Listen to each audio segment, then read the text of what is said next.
RWBY Grimm Eclipse is a bad licensed video game. Not because it's a bad game, although it certainly is, but because it doesn't take any of the positive qualities of the show it's based on. Sure, it looks like the show, features the same music and voice actors, makes the occasional callback, but it lacks any of its clever writing, charm, and personality. If there's one thing I expected this game to get right, it would have been those things, because RWBY Grimm Eclipse is a very unique example, because it was created in-house at Rooster Teeth, the same company responsible for the show. So rarely does a show have such direct access to the talent behind the show it's based on, and even with all that advantage, the game barely makes an effort.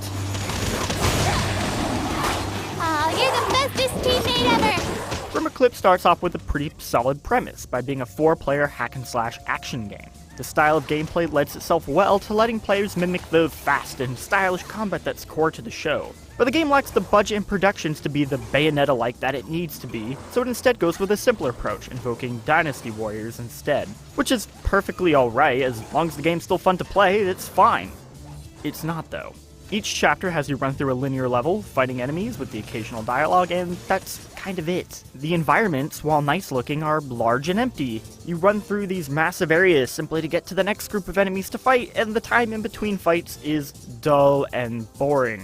And that's really all you do, is stop to fight enemies and then move on. Sometimes it'll mix things up by introducing a wave of enemies, and then another wave of enemies. Oh, and what's that over there? It's another wave of enemies.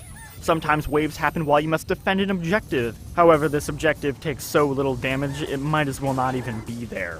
It's not until halfway through that something finally new happens with this cart escort mission, but it's not very fun and I'd rather go back to the waves.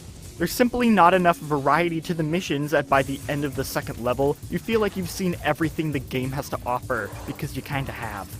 The combat itself isn't great either. There isn't really much in the way of combos, so you just kinda have to run up and spam the buttons and hope you do damage, except even that doesn't really work. Enemies have this amazing ability to block all your attacks, which isn't telegraphed well enough in the chaos of battle, so you'll be wailing on them for a few seconds before you realize you aren't actually doing any damage.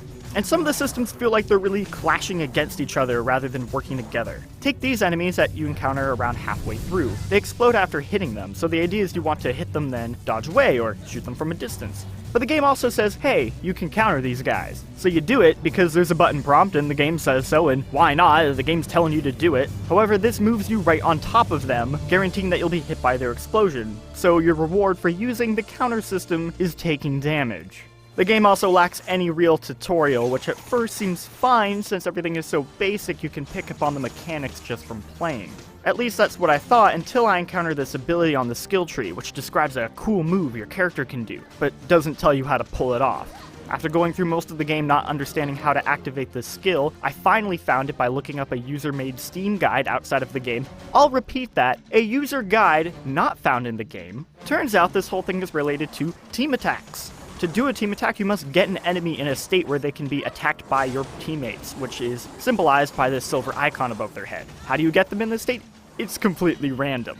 Once they're in this state, another teammate will see the icon in bronze and then can run up and hit the right bumper and do that special move, completing a team attack. Again, none of this is explained in the game at all.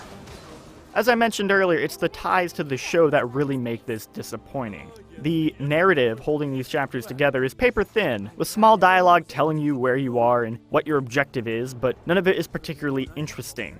The first half has you running through an uninspired retread of locations from the show, which is cool to see, but offers nothing new with them.